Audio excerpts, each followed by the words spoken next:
Hello, everyone. I'm Farah Kazi, your host for today's webinar. Hope you've all had a wonderful start to the year 2024. We've got folks tuning in from 50 different countries. This just highlights how crucial today's topic is on a global scale.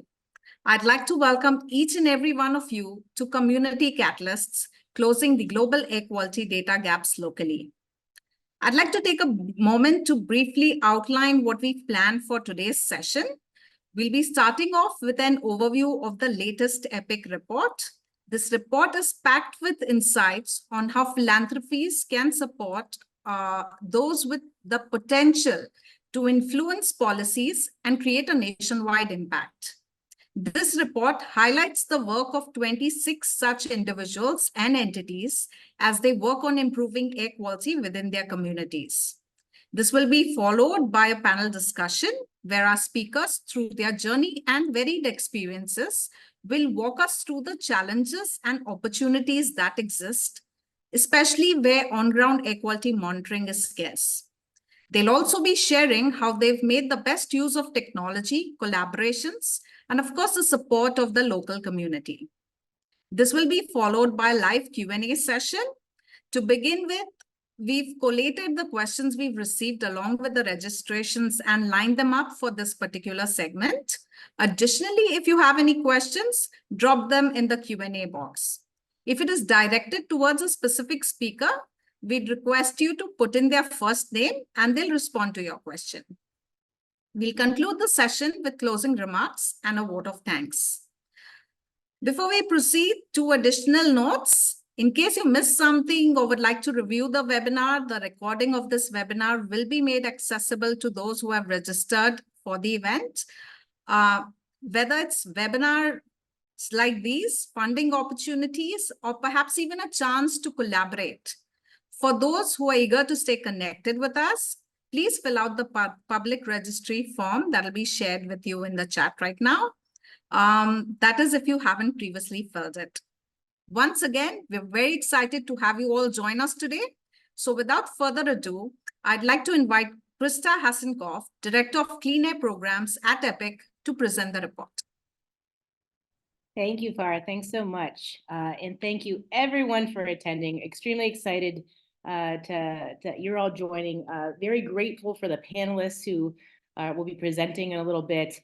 And first, going to give a quick tour of some highlights from the report Farah mentioned. So we last month published a report called The Case for Closing Global Air Quality Data Gaps with Local Actors. This report had several co-authors, Farah being one of them. And you can find the report. It'll be shared in the chat, but also it's at tinyurl.com/datagaps23. And big thanks also to our funders, OpenPhil, for supporting the report as well as this webinar. So as most of you know, air pollution has an outsized impact on public health across the world. It's estimated to cause 1 out of every 8 deaths on the planet, according to some sources. And the pollutant that has the largest burden of disease is PM 2.5, or particles, stuff floating in the air that's 2.5 microns in diameter or smaller, that essentially gets by our respiratory system and into nearly every single organ of our body to cause harm. And just how much harm, you can see on this figure. So this figure shows the impact of PM 2.5 relative to the WHO guideline, where it exceeds it, and its impact on life expectancy. So we estimate that it takes off 2.3 years of life globally. Meanwhile, issues like nutritional deficiencies, malaria, and all other neglected tropical diseases, HIV/AIDS, and all other sexually transmitted infections and transport injuries combined don't quite reach that level. And yet, if you look at the philanthropic landscape that devotes resources to address these issues, you see that PM 2.5 is really left behind. So important issues like malaria and HIV/AIDS and tuberculosis have a global fund dedicated towards addressing them and get about $4 billion USD per year to do so. There's really not a comparable fund for PM 2.5, let alone air pollution. We've seen a ray of hope at COP 28 This past November, there was an announcement of $1 billion that'll be dedicated towards climate and health issues. We hope that will address specifically air pollution issues, but the shape of that's not quite sussed out yet. So in addition to the general philanthropic landscape being imbalanced towards air pollution or PM 2.5, if you look at where geographically we see the burden of disease relative to the resources we've deployed, we also see that this is not balanced. So for example, on this figure, you see the regional share of all life years lost due to PM 2.5 globally.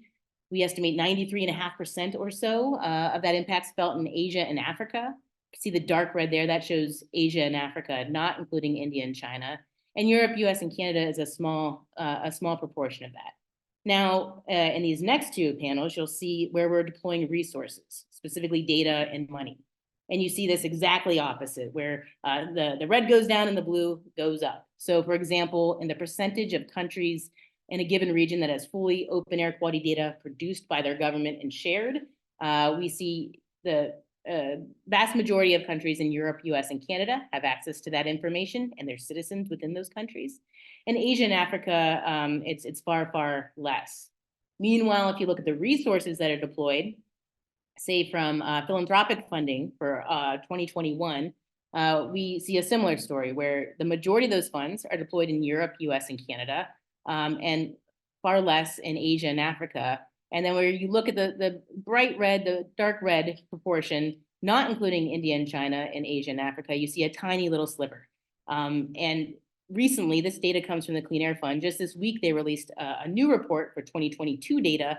And while the numbers change, the story remains very similar. So you see this imbalance again, where there's resources deployed and then where the burden is actually felt.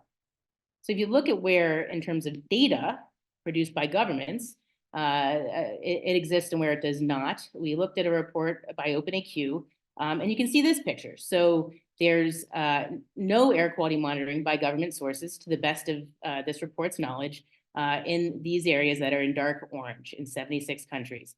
You can see that's predominantly in Africa, in Central and Southeast Asia, and then in Central and South America. The thing is, though, we know at this point from several different sources, including peer-reviewed research, that when we fill these data gaps, there can be profound impacts, including reducing pollution in those communities where they're deployed. So here's an example. This is a study done by Ja and Lanauza in 2022 that shows the effect of a single PM 2.5 monitor in various that were deployed in various embassies by the US Department of State in non-OECD countries. And the study looked at the impact that these monitors had compared to if those monitors would not have been put in place, and their impact on PM 2.5 at the city level. And so you can see around year 5 and 6, they start seeing a very remarkable impact, about a 10 to 15% decrease in pollution levels compared to if that monitor had not been deployed. And I think this illustrates well that the impact of deploying monitors, even what we in the air quality world often think is expensive monitors, reference grade monitors, is actually, the cost is a lot smaller than the actual impact you get downstream. And so for this report, we asked ourselves, what would it take to close global air pollution data gaps for national level impacts? And we started by doing two things. The first thing was we talked to people who were doing this work. And so we interviewed local actors who were already doing this work in some way, or who were well poised to do it. We made a global call. We received 77 responses from 33 countries. You can see the places where we heard from. And we talked to them about their challenges and opportunities that they saw for doing their work in a way that sustained monitoring and had that national level impact. They were very extensive conversations. I won't capture all of it in this very short briefing, but I will share one of the questions we asked, which was, how much annual funding would you need in order to charge up your work in monitoring PM 2.5? And by charge up, we meant monitor PM 2.5 sustainably year on year, and also have that national level impact. And the shape of what that looked like from country to country, what that national level impact looked like, how to get there, was different for everybody. But remarkably, when we asked folks to do the difficult thing and put a number to the resources they would need to each year to do that, we got a fairly consistent answer, around 50 to 100K per year in funding would charge up that work. So the second thing we did was calculate an opportunity score. And so this was a score that tried to capture which countries could have the greatest potential for national level impact if a small effort were supported to close PM 2.5 data gaps. And we did use several metrics. I'm not going to go through them all here. They're in the report, which is linked on the right. And it's also in our GitHub repository. But the idea is basically we're looking at countries that had high pollution levels, few resources in terms of philanthropic dollars or government dollars or general financial resources, as well as had data gaps that were existing. So for example, China and India obviously have air pollution issues, but they also have extensive monitoring networks. So we did not weight those as highly as, say, a place like the DRC or Cameroon, where there's pollution issues and less air quality infrastructure in terms of resources or monitors. So that picture, when we calculated that for every country across the world, ended up looking like this. So we identified 75 high and medium high opportunity score countries. The dark blue is the high places. You can see this maps pretty closely to the data gap map you saw in the beginning. And if you look at just the high opportunity score countries, about 840 million people are living in those countries, and they're breathing air that's 4 times the WHO guideline. And in those 45 countries with 840 million people, there's a total of 34 government air pollution monitors. As a sense of context, Finland has more monitors, and it has 1/150th the population, and their air is one of the very few places in the world where the air actually meets the WHO guideline. And so we put this information together in closing and asked, so what would it take to make substantial progress in closing global air pollution data gaps for national level impact? And we did what is a purposely naive, yet I think also illustrative calculation, where we took the 75 countries, we say 50 to 100K USD per year per country to fund a given group was what we heard from local actors, and we multiplied them. And so for a $4 to $8 million USD per year program, you could make substantial progress in closing data gaps and likely for some subset of those countries achieving a national level impact that actually lowers PM 2.5. And to illustrate that, so of these 75 countries, if just one country, say a smaller country, say Guatemala, which has a population of 17 million, were able to reduce their air pollution levels because of filling an existing PM 2.5 data gap. And if they were to do that even a small bit, let's say 10 to 15%, the avoided health costs would more than cover the cost of the global program each year. So we think this illustrates truly a golden opportunity for the philanthropic world to support local actors across the world who are well poised to do this in a better resourced way. So with that, I will conclude. Again, there's links for the report in the registry. We'll share that in the chat. I want to thank our funders again, and most of all, I want to thank our panelists who we'll hear from soon. And over to you, Farah. Thank you so much, Krista, for a lovely presentation. I'd now like to invite our next speaker, Deo Okure, air quality scientist and program manager at ERCO. Deo, ERCO has been, ERCO was founded to close the air quality data gaps in Africa. One can have access to the finest technology, and while that is important, its effectiveness hinges on meaningful community involvement. How does ERCO engage with the diverse stakeholders to foster synergies for promoting clean air in Africa? Yes, thank you very much, Farah, and thanks to the team for having me. Really honored to be here. And congratulations, of course, on the great work that you did and for releasing the report. I do have a few slides to share, if that's okay. Thank you. Yes, please go ahead and share the slides.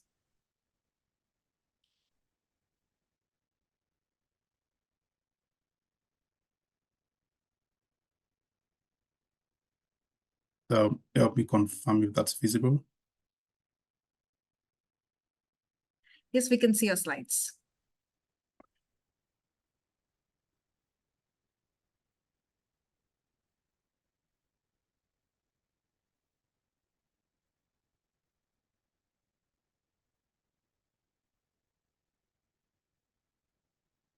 All right. Yes, because I have only 7 minutes that Farah has allocated to me, I won't spend time talking about the work that EACO does. But I think I've structured my talk around what you've kind of already highlighted, the two-pronged approach in our mission statement, which is centered on the data, but also and engagement for action.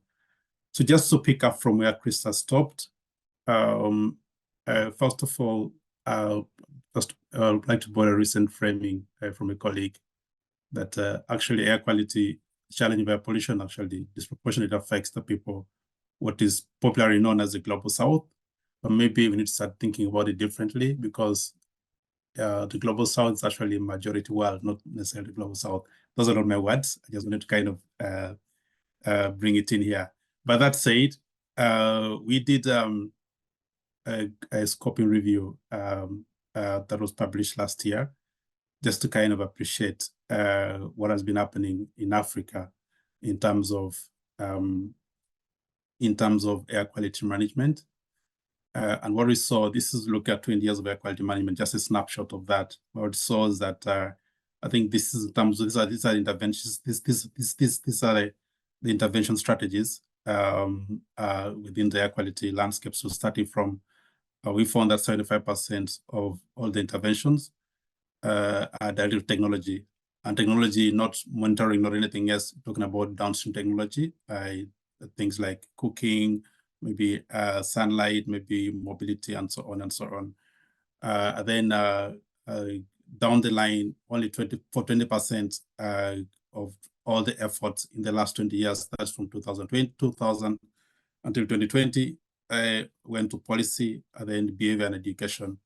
So what this tells us is that there's a lot of work that needs to be done, because obviously you can't have policies when you don't have the right data sets, you don't have the right resources, you don't have the right capacity. I think this is a good way to kind of get us started in terms of why we even have to have this conversation in the first place. And thanks to Gabriel for leading this work. But that said, our work, how does it fit in the bigger conversation? So our work is two-pronged. One is, first of all, to try to close the data gaps in Africa. I did not explain why that is necessary, but just to say that a lot of the countries or the cities in Africa do not have access to air quality monitoring because of the resource implications and also, of course, the capacity. So what you did was to develop local contextual technologies in Uganda, and then deploy this in different parts of Africa. So this is what you see on the screen. Of course, the existing landscape managed to be able to deploy over 200 sensors.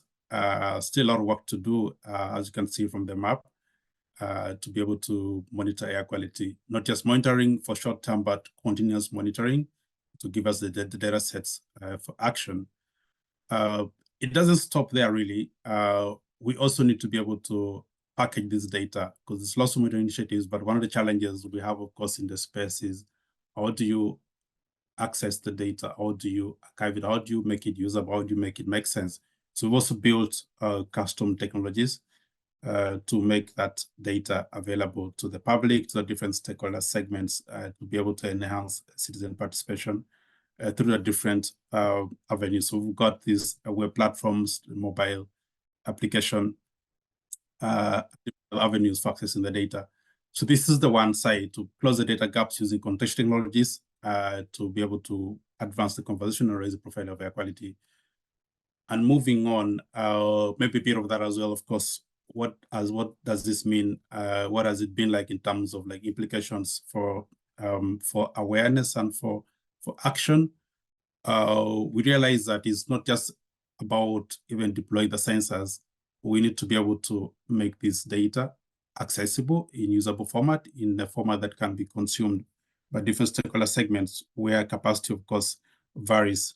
So we have the integration, explore the integration with the different digital platforms. One of them, of course, being collaboration with the media house in Uganda, where air quality is shared during prime time, just like we're sharing weather updates. And that has potential to reach out to 2 million people every other day, which is a great deal, and just a matter of being able to communicate. So being able to communicate, integrate the data with the platforms.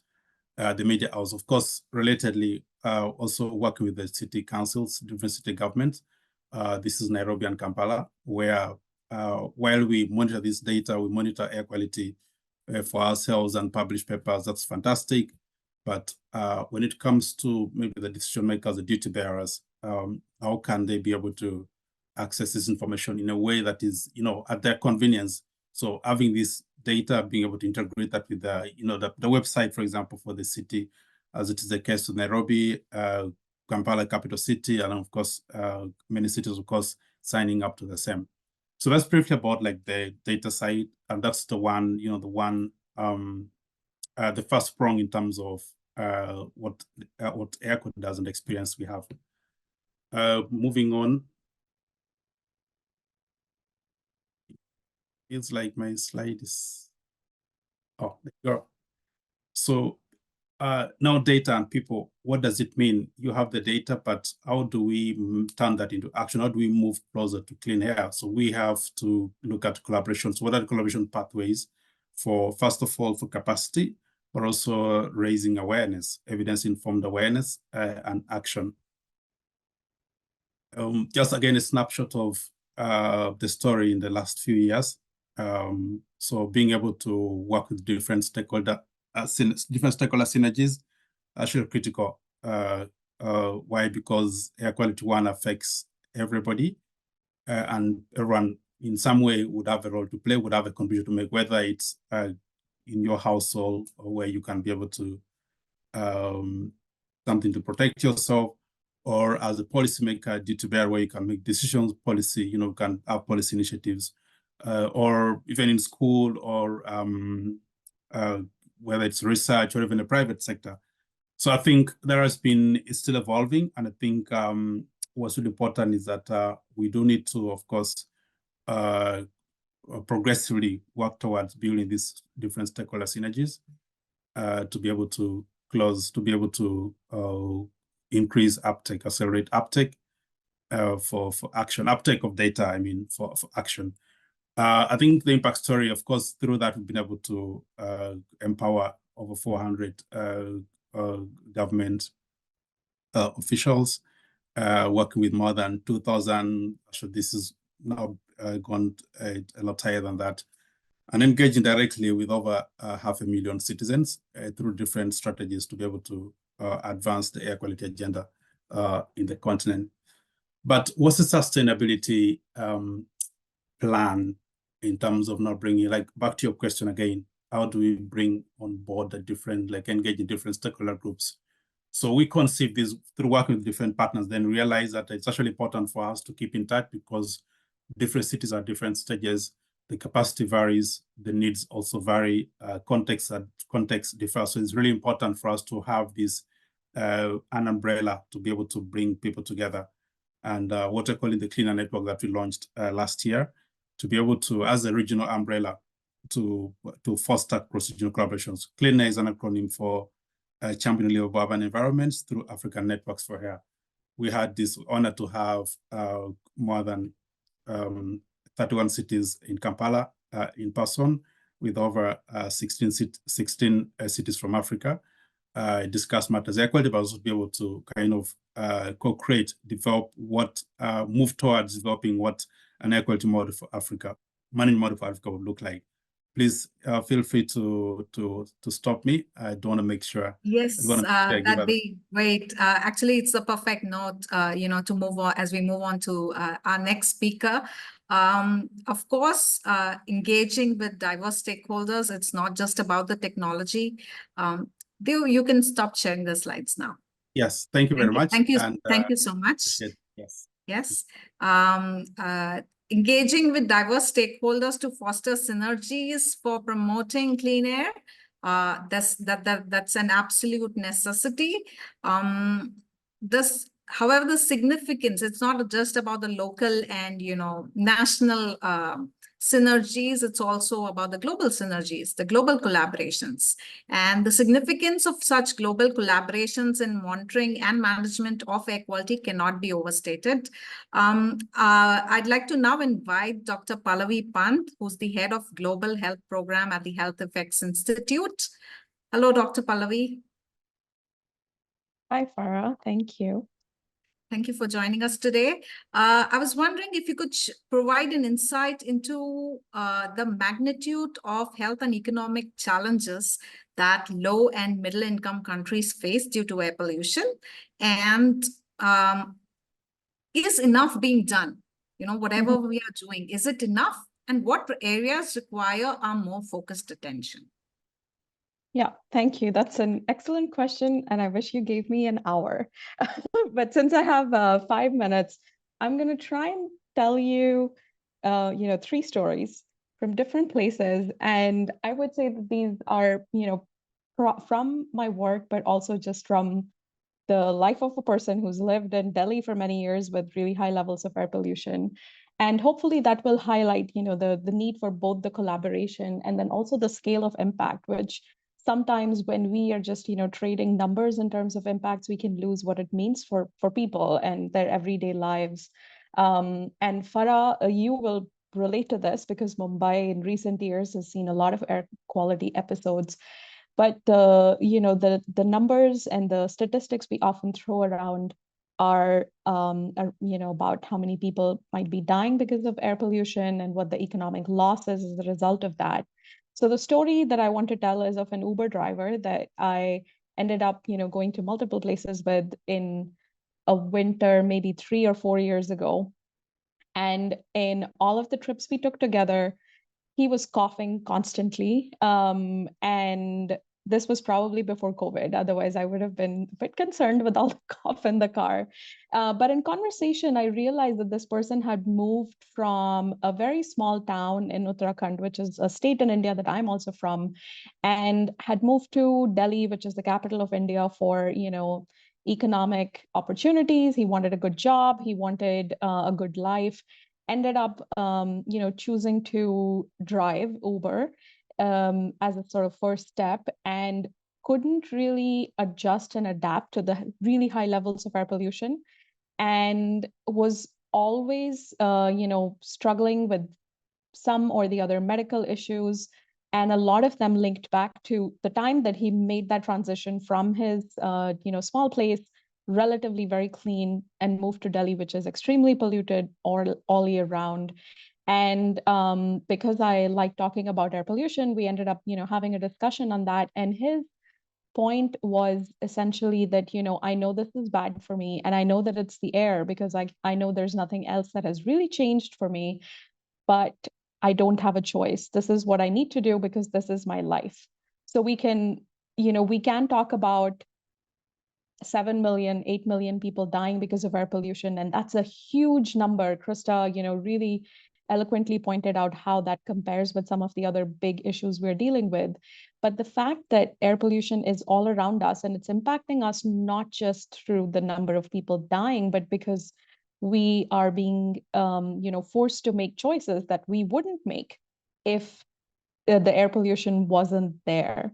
So it's really about livelihoods, and it's about people trying to go about their everyday business, earn their living.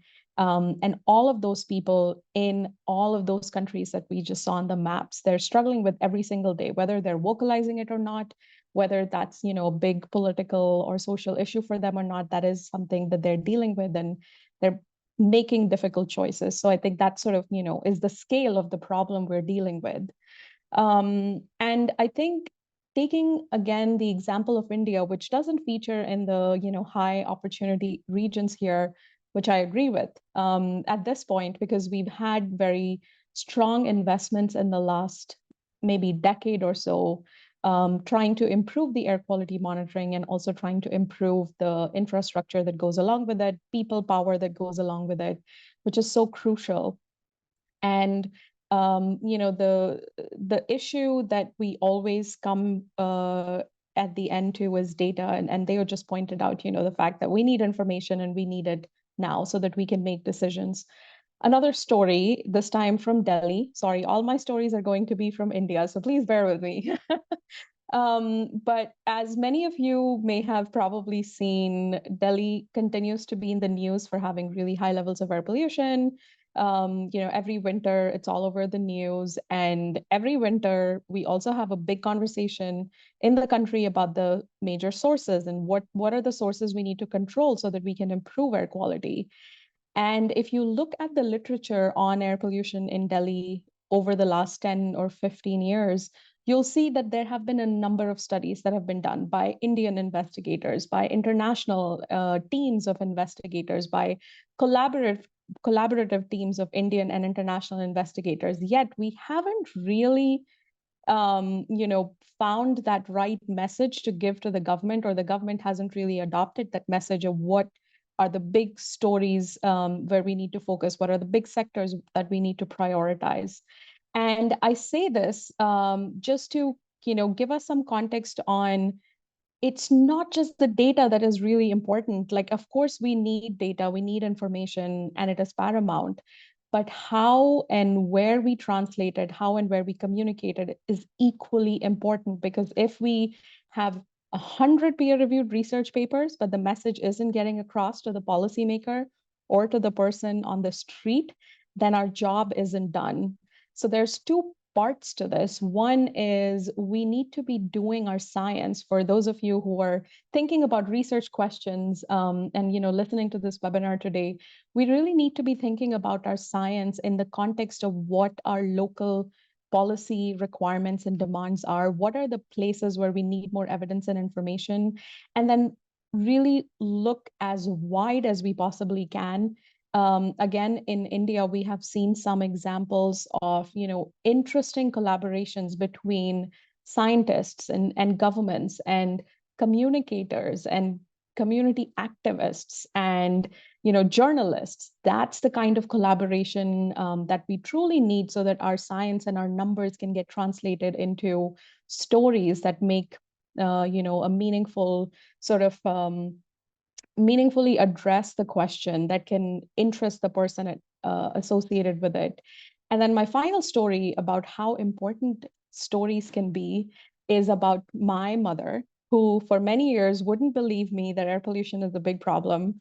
Until, one time when I was doing some sampling in India. So I decided to put an air quality monitor, a portable one, in the kitchen while she was cooking. And she loves cooking. And I love when she cooks because I love the food. But as she saw the number on the monitor, keep going up as she was cooking, and, we have decent ventilation in the kitchen. So it isn't that, ventilation was the biggest issue, but she saw that number go up. And then she saw that the number didn't come down for another like 2 hours after she'd finished cooking, left the kitchen, and gone on to do other things. Doing that a few different times in a few different settings really made home the point that, yes, this is a problem. And it's not just a problem that you see outside and it's, not related to you. And that was my mother. Like, I have been working on air pollution for so long. Yet it took me that very simple experiment to get her to really get the point. Like, what is it? Why does it matter? And how it's really all around her every day.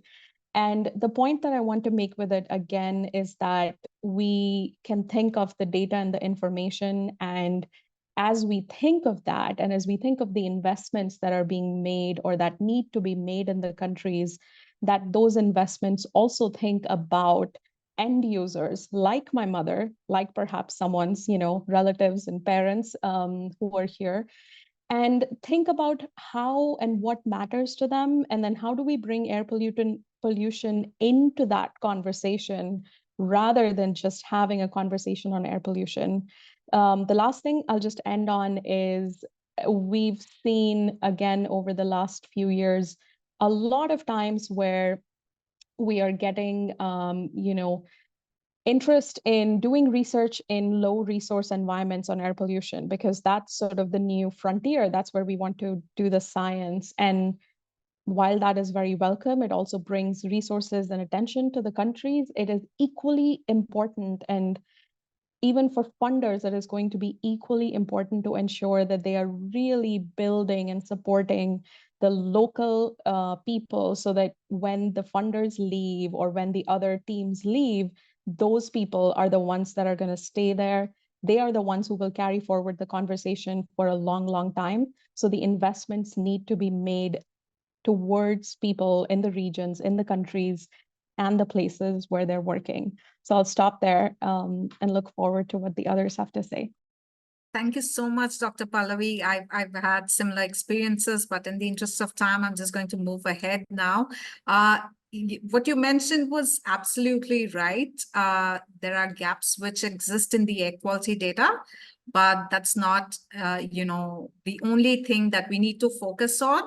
Our next speaker, I'd like to invite Dr. Sunkaru Tore. He's a pulmonologist and critical care physician. He's also the co-founder of Permian Health Lung Institute. He's based in Texas, but he's working, he's a native Gambian, and he's working for the communities in the Gambia. Through his recent experience of working in the Gambia, he will be explaining the pivotal role the governments play in this process. He'll take us through his journey now. Welcome, Dr. Sunkaru. Thank you, Farah, for the introduction. So as Farah indicated, I'm a pulmonologist, a lung specialist, and I came to air pollution by accident. So I trained in the United States, and then in the last 5 years, I've been going back home, and I see patients there, right? And you see young women who get referred to me for evaluation with a lot of respiratory symptoms, cough, shortness of breath, and they're never smokers. Smoking rates in Gambian women are almost 0%, like less than 0.5% of Gambian women smoke. And so that got me thinking, what is it that these women are exposed to that's making them have these symptoms that they're having? And so, I came to the conclusion based on what we know about the link between PM 2.5 and immunologic changes in the lungs, that it is probably something in the air. Now, in the United States, when I see patients, you tell me your address, I can put that in a computer and I can tell you the air quality that you're breathing. And so I tried to do that in Gambia and I drew a blank. So I said, okay, wait a minute, there's nothing that I can use at the bedside to tell my patients and give them health advisories to improve their quality of life. And so I decided that we need to fix that, okay? So the Lung Institute is really trying to solve for this problem, that most Gambians are exposed to poor air quality, and it's resulting in severe lung diseases in many of them without knowing it from a very early age. And even if they have that information, they don't have the ability to address that issue. The Lung Institute, we are a clinical institution, so we actually focus primarily on treating patients. And air quality monitoring is our public health arm of our strategic initiative in the Gambia. So we're building a medical center in the country that should be able to provide the same level of diagnostic and therapeutic interventions that I do in the United States. And part of that is being able to tell patients about the impact of air pollution on their health. So I get given an X-ray. This is an X-ray of a patient from Gambia, actually. Young woman, cough, shortness of breath, can't breathe. She's been in ER so many times. They give her a lot of steroids, and she has a lot of side effects from that. And on this here, on the left-hand side, you see a normal chest X-ray. And you wonder, okay, what is this young woman exposed to? What is it that she's exposed to that's causing her to have these changes in her chest X-ray, who has never smoked in her life?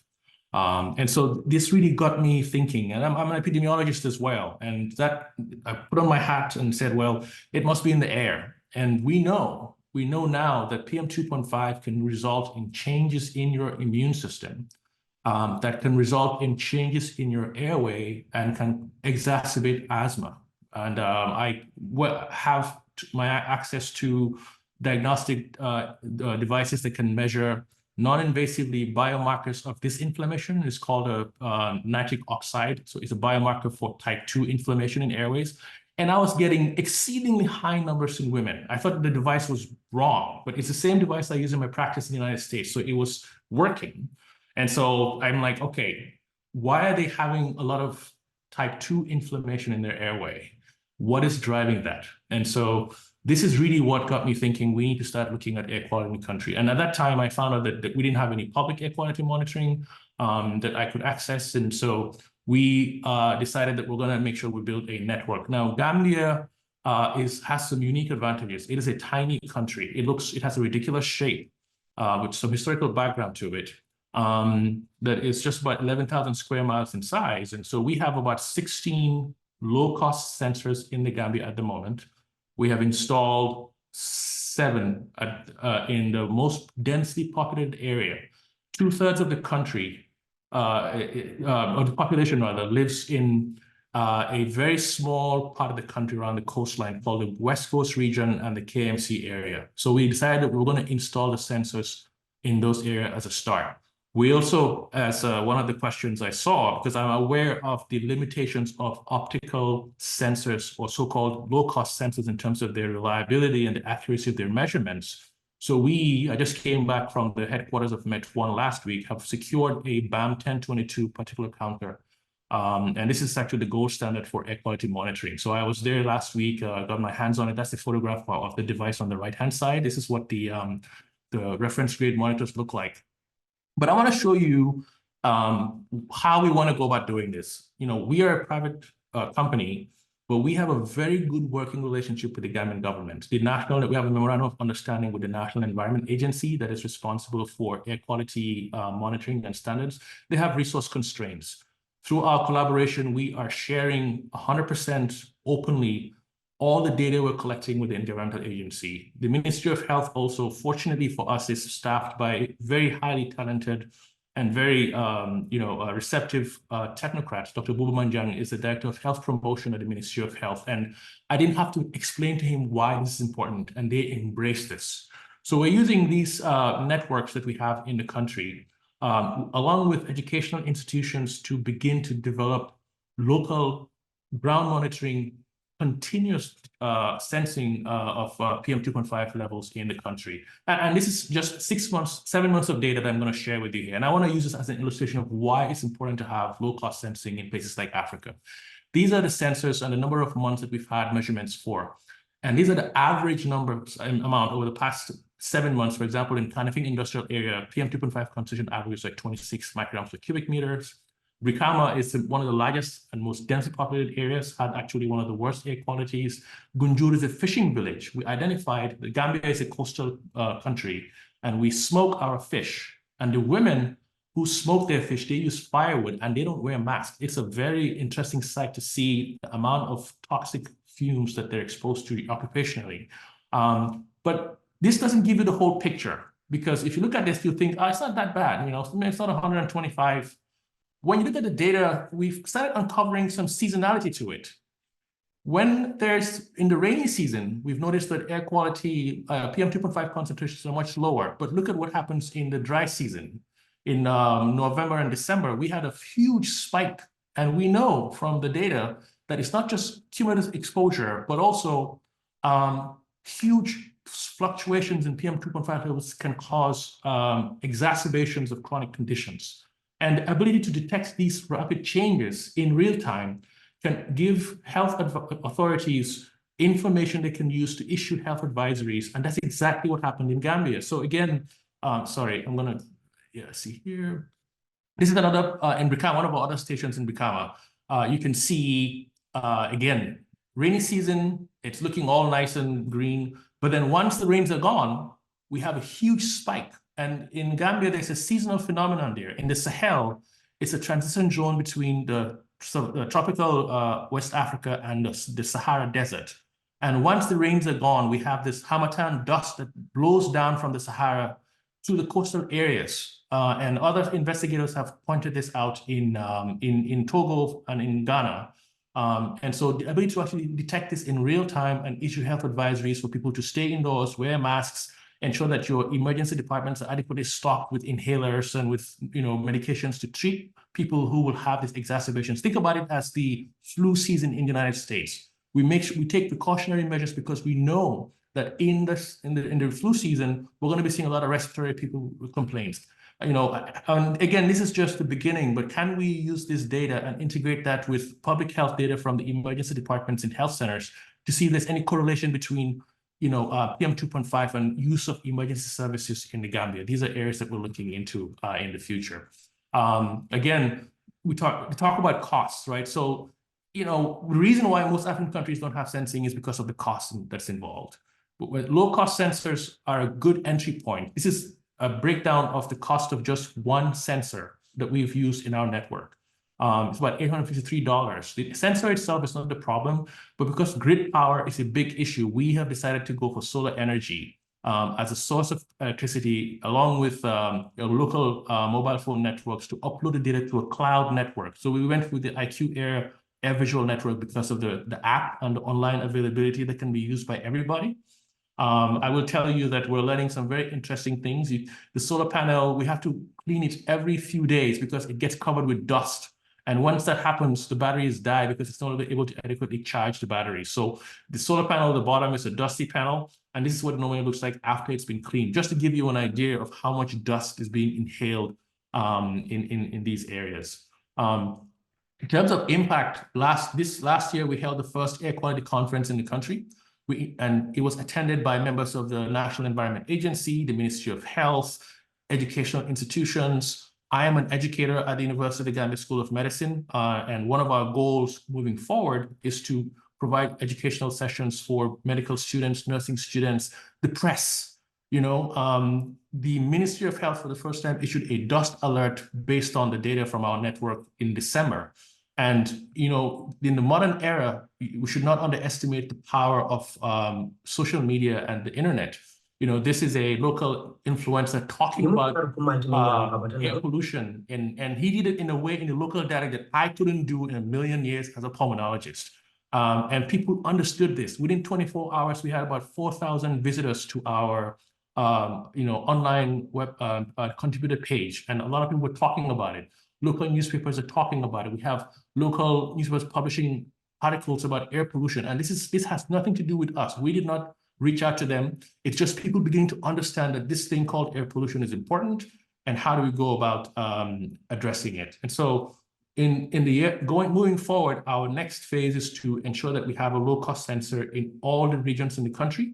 We will be installing our reference grade BAM 1022 this year, and we'll be corroborating the data we're getting from our low-cost sensors with that, and the data from that would be used by the National Environment Agency to begin to talk about how can we provide, you know, preventative health advisories to people to ensure that we can address the issue in the country. So I'm going to stop here and just see if there are any questions from folks on the panel. Thank you so much, Dr. Sunguru. It's very heartening to see the huge progress that has been made in the Gambia.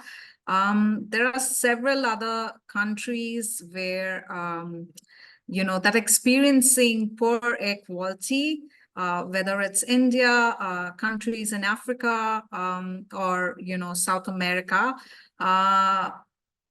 You know, air pollution is something that plagues a lot of countries, and as we're dealing with it, thank you for the wonderful presentation, where you've, you know, in the last slide captured very nicely the role of the government and how what an impact it can create. Thank you so much.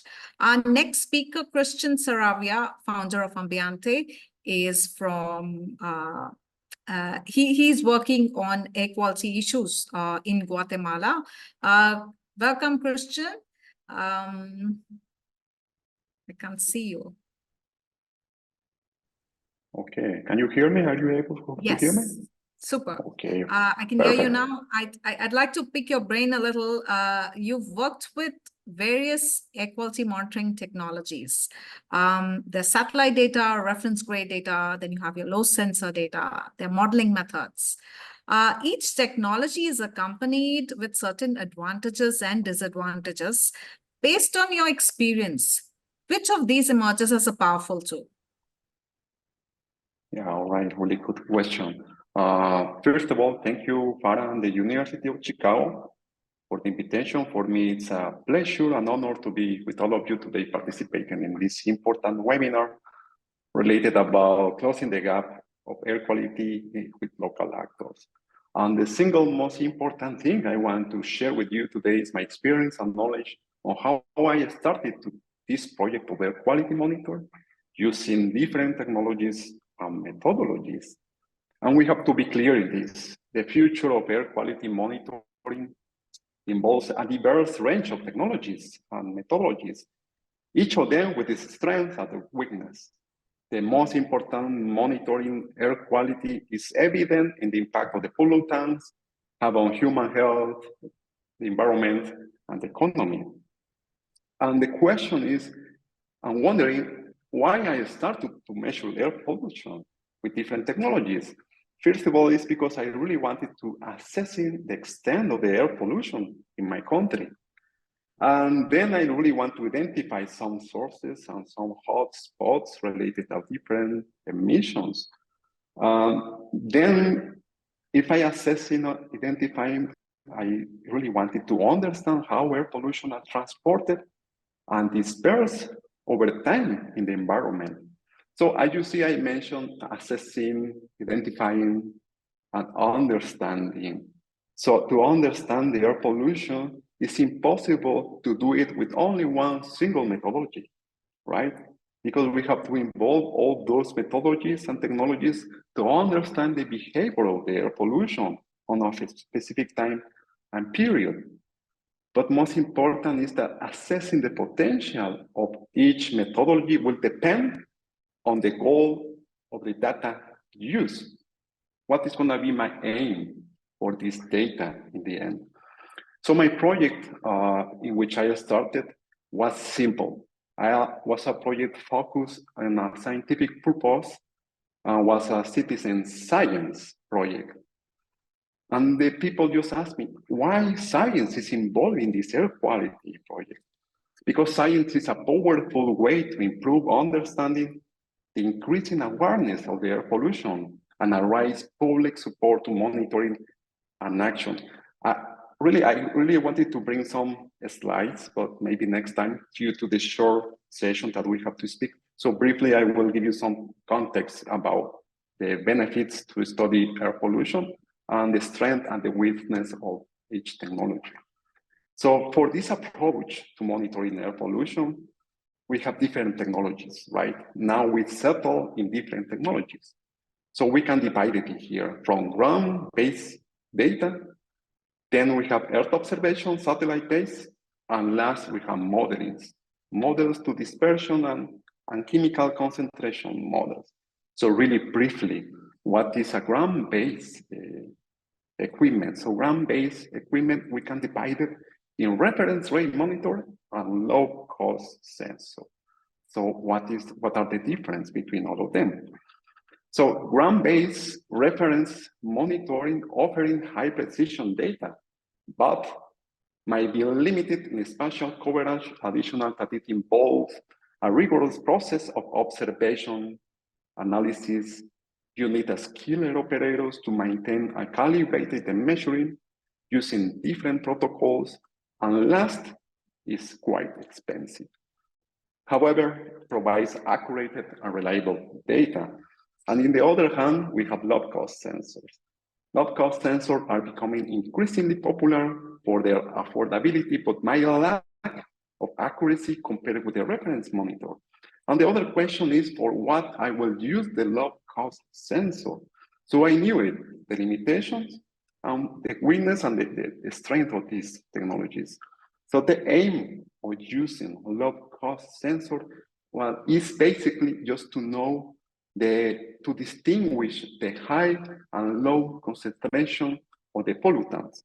That's all. So you see the difference. My aim and my goal is clear.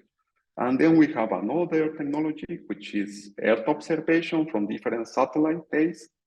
So satellite bases provide global coverage because satellites provide extensive coverage, allowing monitoring even in remote or inaccessible regions. Another information that satellite can provide is real-time monitoring. Additional to spatial resolution is cost effectiveness and continuous monitoring. It depends on the orbit in which satellite provide the information. So satellites offering continuous monitoring, providing consistency and flow of the data over the time, but has some potential limitations as every technology. So the potential limitations are the temporal resolution. Some satellites might have some limitation in capturing the data at very high temporal resolution, leaving some gaps in the continuous monitoring. That is why when you try to see the information from satellite, you see some spaces in between. Another limitation is data interpretation. You need some skill to retrieve this data to interpret it in the end. And the other limitation is sensitive to clouds. So it means that satellite cannot see what is below the clouds. So it's a problem in countries in which is during the winter periods or precipitation periods that is not possible to see what is below the clouds. So given these factors, satellite data present a tremendous potential to monitoring air quality in a combination with different technologies. So now that I gave you this really shortly introduction, I want to tell you some stories as well about how I collected some data information. So is it possible to summarize the story in another minute? Exactly. Yeah. Just to give you some example, I have a document in which I have done in 2020. I was focused on the moment and the implication of the wildfire over the air quality and the climate change. So just the outcomes that I collected was I was using low cost, but during 2020 was the COVID-19. And Guatemala was in lockdown, especially in March.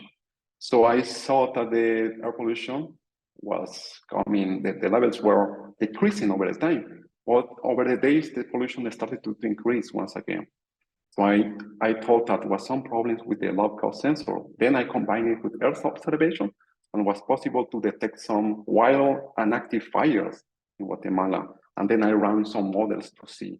And to conclude, air quality monitoring technology needs a sustainable solution. To future air quality monitor leans toward a hybrid approach, means different technologies.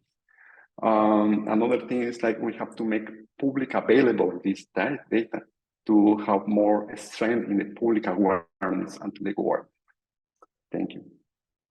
Thank you so much, Christian. So if I were to summarize your talk, what I have understood is that we have a number of air quality monitoring technologies at our disposal, and we should be leveraging each and every one of these technologies to get the best possible outcome.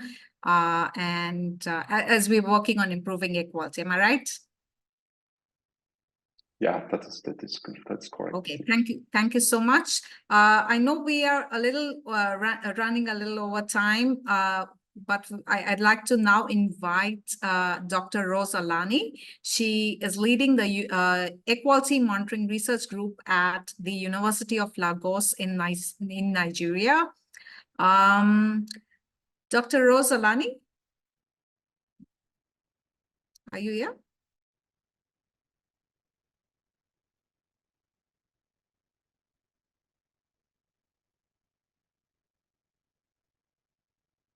Dr. Rose, can you unmute yourself? Yes, I'm here. Okay, super. Good afternoon. Yeah. I would like to share my slides. Yes, please. We'd like Dr. Rose Alani will, based on her air pollution work in Nigeria, will be sharing her insights on how participatory and evidence-based approach to managing air quality results in influencing policy level decisions. Please go ahead, Dr. Rose. Okay, thank you. And I hope you can see the slide. Yes. and I realize we are running out of time, so I'll try as best as I can to make it fast. Yeah. So I would like to introduce, I think I should do slideshow. Can you see it as it is? Yeah, you might want to hit slideshow at the bottom. It's not in present mode right now. Yes. Okay. So I would like to introduce my country, Nigeria. The topic is already introduced, what I'm talking on.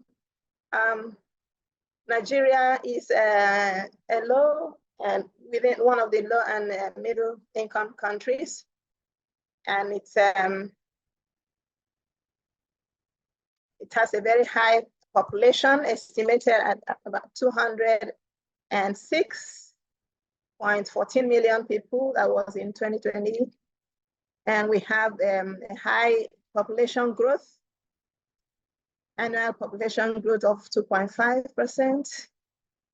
And we have, most of us half of the population in Nigeria living in urban areas. Then we have rapid and unregulated economic expansion, which results in complex air pollution problems that are actually difficult to handle because of the several sources. Even with this, there's not much attention that has been given, to air quality issues in Nigeria, perhaps because of economic issue. And because of that, we have scarcity of air quality data. And so because of this, there is need for evidence-informed policies, which we can only get through producing evidence via participatory evidence-based approach. And so,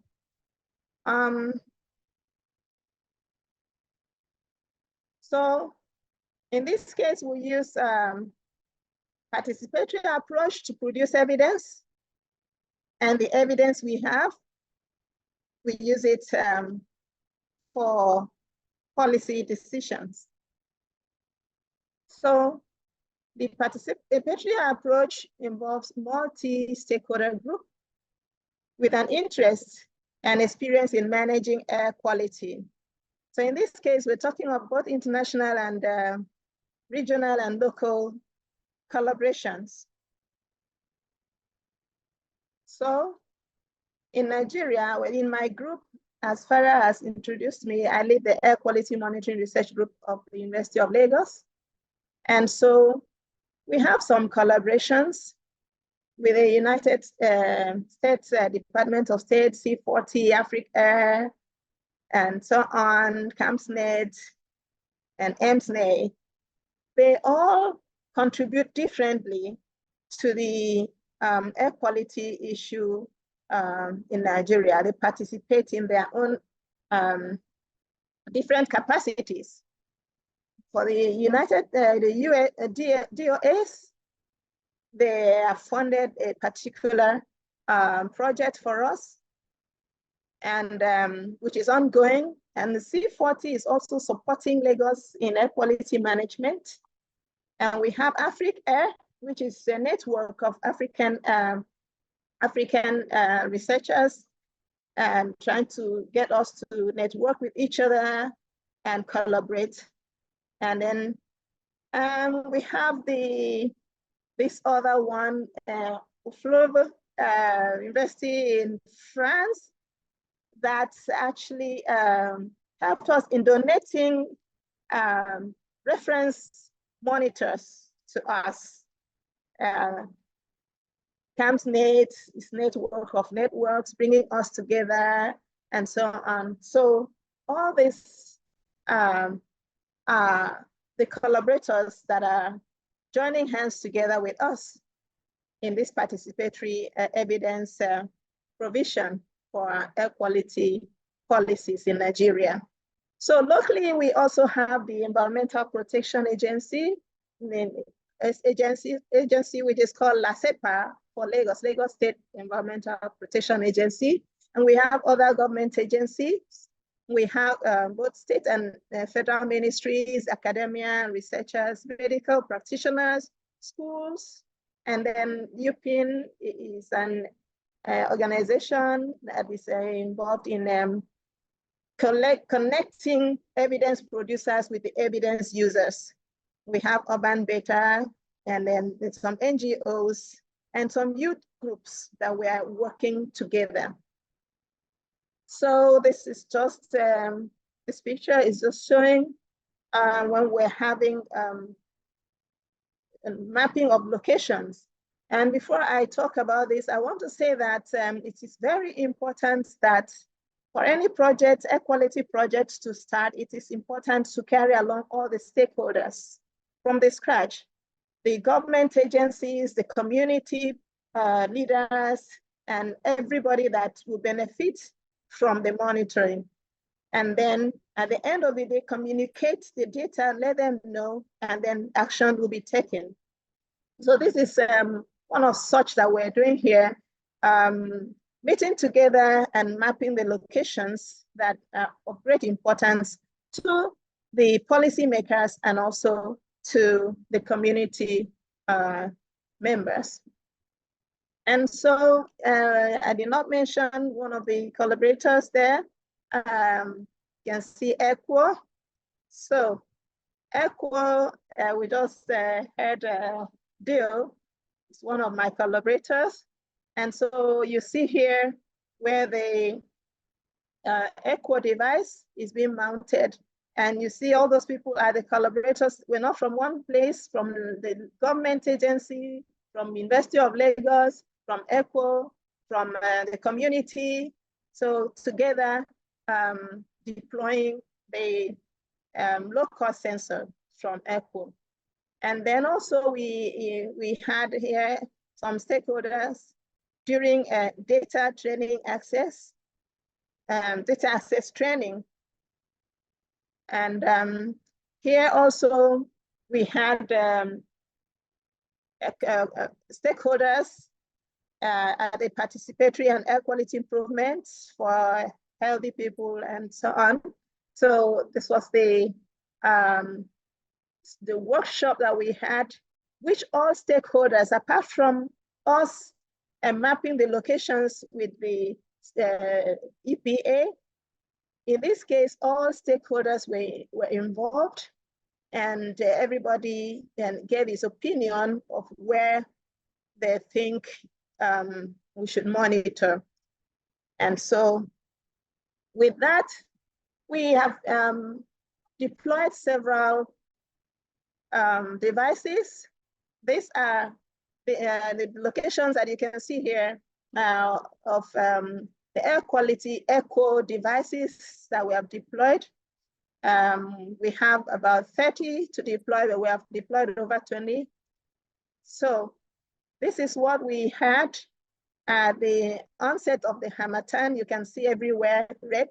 No, we have not had anything like this before in Nigeria, in Lagos, we have not.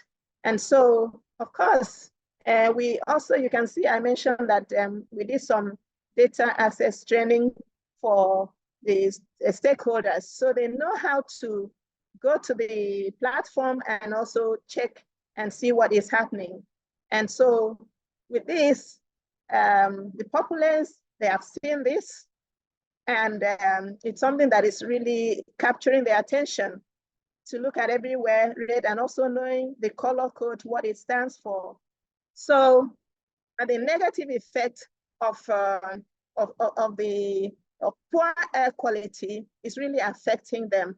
And so everybody is ready to take the action that will help to reduce poor air quality in their own communities. And the government also is ready to look into more to be able to know exactly what to do and what policies to put in place to protect the people. Thank you. Thank you so much, Rose, for the wonderful presentation and for the insight into how a participatory and evidence-based approach can evolve into action plans. I also would like to apologize. I think we were experiencing a technical glitch because of which a part of Rose's segment may not be a part of this, may not have gotten recorded. I apologize for that. I know we are totally over time. There are two quick questions that, we have had a wonderful list of speakers who have been proactively responding to all questions in the Q&A section. I believe almost all of them have been answered as of now. However, there are two questions which we had during as a part of the registrations, which I really would like to take right now, and I'd like our panelists to, respond quickly. The first one is for Deo. Deo, Clean Air Fund released a report this week on philanthropic foundation, and there's a clear jump into the funds pouring in Africa from 0.2 million a year in 2021 to 1.3 million in 2022, which is quite a jump. Maybe not enough, but it's quite a jump. Clearly, the equality landscape is evolving. So it's a two-part question. Have you seen an increase in resources making it to those working on ground? And two, as this equality landscape evolves, how is ECHO's work shaping and contributing towards this evolving landscape in Africa? Yeah, thanks, Farhan. That's a loaded question. So on the first part, I think the equality story for Africa, I think it's quite promising in terms of the way things are evolving. 5 years ago, maybe you couldn't find a community in many countries, but now I'm confident if I go to any city, Nairobi, or Lagos or Accra, whatever, at least you find there's someone to talk to. I think that's a good part. But I think the fact that there is this level of interest and there's people working in the space, it also means, of course, there's some resources, being made available to make the facility that work. So I do agree with the fact that there's been some positive trajectory in terms of funding for work. However, on the other side, it's not really still a drop in the ocean, because if you look at, like, for example, the monitoring, as one of the indicators, the monitoring landscape in Africa, Africa has more than, just talking about actual cities, not even urban areas, just cities. We have more than 100 or so cities in Africa. We have deployed, let's take Air, for example, we've deployed about 200 sensors in the cities. So even if we decided to distribute one sensor per city, that's still nothing. So I think we are still, it's a good start, but I think in terms of what needs to be done, there's still a lot more that needs to be done. And I do hope that by making, giving a spotlight in terms of the state of funding, we can move in the direction of closing the funding gap. The second part of the question is, what are we doing? I think, of course, one way is to ensure that we're trying to bring the different actors together, recognize that different cities and different actors at different stages in terms of the work championing equality. And I think being able to have that conversation, ensuring we have these regional collaborations, city-to-city collaborations, to have this, to talk matters equality. I think it's one way to kind of be able to have a common position when it comes to the need for monitoring, the need for funding, the need for action. So I think in terms of contribution, I think we are trying to use the data to be able to really build a critical mass to advocate for funding for equality in the continent. Thank you. Thank you so much. The next question is for Dr. Sunkaru. Dr. Sunkaru, this was very specific to Gambia, where someone requested and asked if the data that you are, the equality monitoring data, will you be making this accessible to government institutions and researchers? How do you plan to decentralize this initiative and educate vulnerable groups that might be affected by it. I know you've summarized it in your last slide, but a quick Yeah, so response to that. from the onset, we decided that we would need to collaborate with the National Environment Agency and the Ministry of Health. And we have a memorandum of understanding with these institutions that we will be providing all of the data that we are collecting in real time. And we've done that from the onset. And I think we are never going to be able to advance any policy change in the country without their involvement, which is why we got them involved from the onset. I think it's still early days in terms of identifying. For example, I would not have thought that fish processing was going to be one of the potential risk factors for air pollution in Gambia. Is until we put the sensor in the village and we started seeing, and then it prompted us to ask a lot of questions. Now, in these villages, there are local organizations of associations of fisherwomen who process fish in these areas. That is an organization that we're going to be targeting, that we'll be bringing on board as partners to see how we can begin to raise awareness so they can either at least wear masks or think about alternative sources of energy for fish smoking. I think it also raises questions around what innovations can be made around fish processing that does not use fossil fuels. Can we use solar fish processors instead of using fossil fuels? I think also targeting educational institutions like universities, high schools, to teach people about air pollution. I think it's just early days, but I'm excited about the opportunities that there are in the future. And again, it should be collaborative work from the onset. All the stakeholders have to be involved. The media, how do you communicate air pollution to the average Gambian in a way that they can understand? And how do we tell them, okay, the air is bad, but don't work. You can't tell them not to do that. So it has to be a conversation. I think the solutions will have to come from those that are actually experiencing the challenges. So I don't want us to be prescriptive in our recommendations for what they should be doing, but I think it should more like, here's a common problem. How do we think we can create solutions that are appropriate for our local context? Thank you so much, Dr. Sunkaru. We are well beyond time, and while I have plenty of other questions on my list that I'd like to take, I would like to take this moment to thank all panelists and our participants.